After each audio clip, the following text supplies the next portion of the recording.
In favor of the winner, remaining undefeated, proving he is one of the elite champions of the sport. The fight is over. Canelo gets the knockout. Tay Wilder has eradicated Dominic Brazil. He is the... Yo, you know what this is, man. This your favorite channel, man. The CTB. This is Chin Tuck Boxing. I'm your boy Jay Slay. Say what up to him, man. What's up, everybody? Remember to like, subscribe, hit that notification button, comment. Let's keep this channel growing. You know why? Because we love boxing and you love boxing. That is a fact, most definitely. Do yourself a favor, man, and subscribe to the channel. We drop content every week. To our day ones, man, you know we appreciate you guys, but do yourself a favor, man. Also, hit that thumbs up button for us so we can continue to grow, because we are a growing channel and we trying to grow the sport of boxing as we grow along with it. With that being said, man, what's on the topic for today, bro? Bob Arum, man, he back on it again, man. Last couple of days, he been doing a lot of talking, saying a lot of stuff. Let's discuss it and talk about it. Discuss. Yeah, man, Bob Arum. And on this channel here, man, we've been pretty much saying Bob Arum was senile, man. We've been calling him senile and saying he need to retire. Hand over the reins of top rank to his son, man. Pass over the reins. But I'm starting to think now, man, Bob Arum ain't senile as I thought he is. I think Bob Arum, he just understands his market. He understands that top rank has a casual following. And he's pretty much playing the casual following to his advantage, man. They fill his pockets up. What's the latest Bob Arum drama that caught your attention lately? Pretty much him telling Anthony Joshua and Eddie Hearns to step aside to not block Undisputed between supposedly Tyson Fury if he wins and Usyk. I thought it was pretty interesting. Yeah, I thought it was interesting too, man. Let's discuss this for real quick. Let's break it down real quick. All right. The link will be in the description for the interview. It's on IFL TV. I'm gonna read verbatim of what Bob Arum told the reporter. The reporter is Michael Benson. This is what he said to Michael Benson. And I quote, Anthony Joshua team, hold on, my bad. Bob Arum has proposed that Anthony Joshua's team agreed for him to step aside and let them make the Tyson Fury Alexander Usyk Undisputed fight next. He said AJ could take a comeback fight and be contractually guaranteed a shot at the winner of all 4 belts.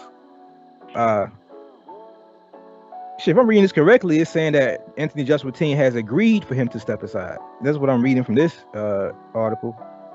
So it's not even, from what he's saying, it's not even like up for debate. It's kind of like saying that Joshua's team has signed an agreement. Do you believe that, or you think that's just Bob Arum talking some shit, putting some shit out there in the news? Hell no. I don't believe that. I don't believe that Eddie Hearns and Joshua will step aside and not take that immediate rematch. And the main reason why I say that, I mean, as far as just boxing, it may be smart for him to take a tune up to get his head back together. You know what I'm saying? Work on some things and then come back and see where he might have fell short on. But as far as financially and pretty much holding the bargaining chip, you lose all power by letting Usyk and Tyson Fury or Deontay Wilder, if he wins, become undisputed, because now you're just the heavyweight with no belt trying to negotiate with the heavyweight with 4 belts. Mm-hmm. So you lose all your bargaining chips and power. So Eddie Hearns, he can irritate us sometimes, but he's a smart man. He knows how to handle business. So I can't see him stepping to a side to allow Usyk, Wilder, or Fury to become the 4-belt champion, and then trying to go in negotiations with one of those 3 heavyweights and think you're gonna get a fair share that what you probably would have got more if you can hold 2 belts, if you can beat Usyk in a rematch. It is true. He'll lose all, unless they got something built in the contract already. If they already have like negotiated the price pre-hand, then yeah, I 100% agree with you. That means he will be taking. He already taken an image cut, so that means most definitely he'll be taking a pay cut. Because at that, like you said, at that moment he don't have anything to bargain with except for his name. And coming up that last loss, I don't know how much weight his name will hold, especially if Tyson Fury beats Wilder. Tyson Fury has all the power in heavyweight at that moment. He'd be the #1 heavyweight with the WBC belt. He once held all the belts, so he'd be the only undefeated champion other than Usyk. Speaking of Usyk, man, let's discuss this real quick. Which fight would you prefer watching? Would you prefer watching a rematch with Anthony Joshua and Usyk, or would you want to see the 6'9", 300-pound Tyson Fury fight the 6'3", 220-pound Usyk?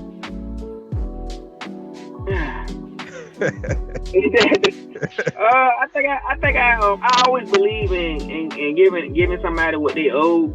So if it's in the contract for Joshua to have a rematch, I think he deserves his rematch. I think he get a chance to get his get back. So I think it's only right for him to fight Usyk for the rematch, and then Tyson Fury and Deontay Wilder get the winner of that fight. Yeah, I agree with you. I'm glad at least one of us think that. Some of us think that way. It seems like Bob Burnham and Eddie Hearn got this thing now where I think they're gonna be going back and forth with this. See who they can pay off to pay, you know what I'm saying, step aside money to. That's a new topic for them two guys. They try to pay Wilder step aside money. Now they're trying to pay Anthony Joshua step aside money. I'm gonna give you my opinion on the step aside money thing. My opinion is kind of like yours. I would prefer to see a fighter get what they owed, especially if they, sign that contract, they owe that. But I don't want a fighter feeling obligated to do that. They feel the obligation if he doesn't feel prepared to. Joshua, while he did take a bad loss, it was still on the points. It was closer than people think it was. Like he got beat up in that fight by Usyk. He got dazed. He got rocked. I understand that. He was on shaky legs in the 12th. I understand that. But when you look at the scorecards, it was still sort of close. It was only like I gave him a 3 to 4 round edge for Usyk. Mm-hmm. So it was still close enough to where some improvements can change that. Like he can make some type of adjustments and improvements. But if in his heart he feels like he's not ready for that, then and you want to push it to the back, then I kind of respect it either way, because for him to say that he's not ready, that takes a amount of heart in itself. Because now you got to tell all your millions and millions of fans and all your millions and millions of haters that I got my ass whooped. I'm not ready for the rematch yet. That takes a whole lot of pride. I'm not good enough right now. Yeah, exactly. That takes a lot of heart in itself to do that. So if he does decide to do that, then I will understand. But if he go in to take this rematch, man, if he go in here, he got to go in here and nut up. He got to bud up, man. What odds do you give him in actually beating Usyk if they do happen to fight again? Pretty much what we discussed in our prediction videos. If he just becomes the big man, and like you said in the loss in the post fight, he said that he tried to outbox Usyk, and I was like, what the hell is he trying to do? You the big man, you the heavyweight, you the naturally bigger guy. And if you realize in those rounds, like 5 through 8, he was just, he was coming in there, he was doing those thumping body shots, and you could see it taking effect on Usyk. He was slowing down. And I said, okay, the fight is starting to change. It's going like we thought it would go. And then Joshua was either about to stop him or pretty much pull away and win on the card. And I think that in the early rounds, he was trying too hard to box, and he was doing too much movement and throwing too many punches, and he gassed out. Like 9 through 12, he was done. He couldn't get his hands up. That last round when he was taking those punches to the face, he couldn't even put his hands up. Because he was trying to be a boxer. And I don't understand. He tried to do what he did with Andy. He was trying to stay on his feet and box. And with a guy that's 6'3", 225 pounds? Or 220. I think it was 220, 221. 220. Why are you trying to box with him? I know you can't be stupid and just walk in, and you got to have a plan still. Just can't say I'm the bigger man, I'm just going to walk through him. But you're going to have to pretty much impose your will at some point, like I said, and he didn't do that. So if I think he can just change that, because like you said, the fight was extremely close. Up until the last 2 or 3 rounds, I think it was even for me and going into the 10th round. And if he can just impose his will a little bit more, I think he can pull out a victory. Yeah, I agree with you, man. He has to play the big boy. We thought he was going to do that in our prediction. We actually predicted him to play the big guy in there. I don't know why his trainer came up with that game plan, yo. I was confused about it. I don't know what made them think they can outbox Usyk. Like, I don't know if they haven't watched Usyk in the past or what, but he's known to be a boxer. That's what he's known for. When he came out in those Muhammad Ali shorts and that Muhammad Ali outfit, I was like, I hope this dude ain't trying to go ahead and try to do no rope-a-dope against no Usyk. And he tried it, man. He tried it. You can't. Anthony Joshua was not designed to feint and bait fighters. That's not going to be his go-to. He got to lead that to the athletic fighters. He got to lead that to the Wilders and the Furies and the Usyks. Cause they guilt for that. They build. best way I can explain it. This is the best way I can explain it. To have a good feint game, you need to have one or two things. You got to have devastating power and great timing, or you need to have great speed. Joshua doesn't have any of those things. While he does have great power, he has a great one-punch power. His timing wasn't not always great. Joshua was the type of person, he has to slow you down first. Kind of how he beat Pulev. He beat Pulev up before he found that good shot to land, that good uppercut to land. The same thing when he fought Klitschko. He had to beat Klitschko up a little bit to land those good uppercuts on Klitschko. That is Joshua's style, that bully style of fighting. He has to fight that way, especially when you fight somebody the size of Usyk. In my opinion, that is why he lost. And apparently Bob Arum sees some of the same issues, and he hoping Eddie Hearn also has some doubt in it, so he throwing that shot at that step aside money to the media a little bit, saying, here you go, Eddie Hearn, I got some money for you to step aside. Are you gonna take it? So the ball's in Eddie Hearn court now. Let's see what Eddie Hearn got to say about this. What you think Eddie Hearn gonna say about it? You think he gonna go for it? You think he gonna try to convince Anthony Joshua to take it, or you think he gonna be all aboard to maintain the championship rank role? I think he pretty much gonna laugh off and make a joke about what Bob Arum is saying, and pretty much, I guess, make the focus Usyk and Joshua rematch. I think he's gonna use the publicity to hype up the rematch. So I think he's a smart man. He knows how to promote and push a fight, and he's really slick with his mouth. He'll come up with some funny stuff to say, and we'll be laughing. We'll talk about it later on. But I think he's gonna use this as to pretty much hype up the rematch. So I think that's the route he'll probably take. Most definitely. I know one thing too. Speaking of hyping up, I know one thing. This Anthony Joshua loss most definitely hyped up this Tyson Fury Wilder fight coming up next weekend. After Anthony Joshua lost, I'm pretty sure everybody, especially I know everybody in the UK, especially, are on pins and needles hoping that Fury pull it off.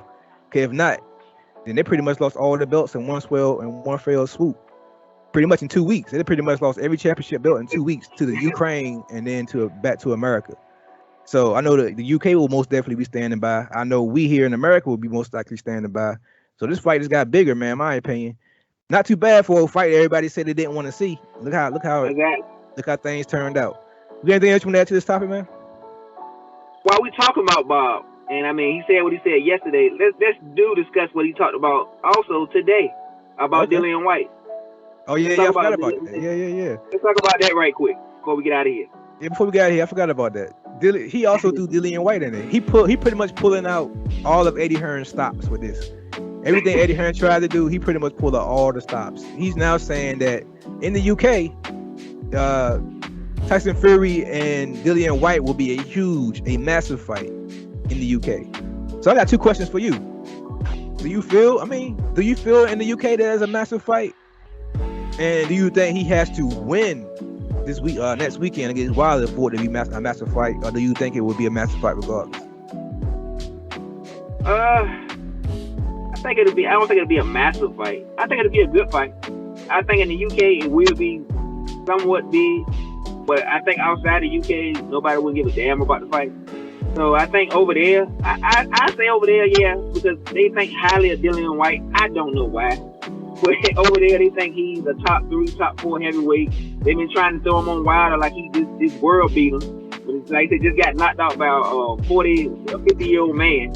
Knocked out cold. He got his revenge, but got knocked out cold. So I don't understand the hype behind Dillian White. So I think over there, it would be a good fight. It would make good money, I think.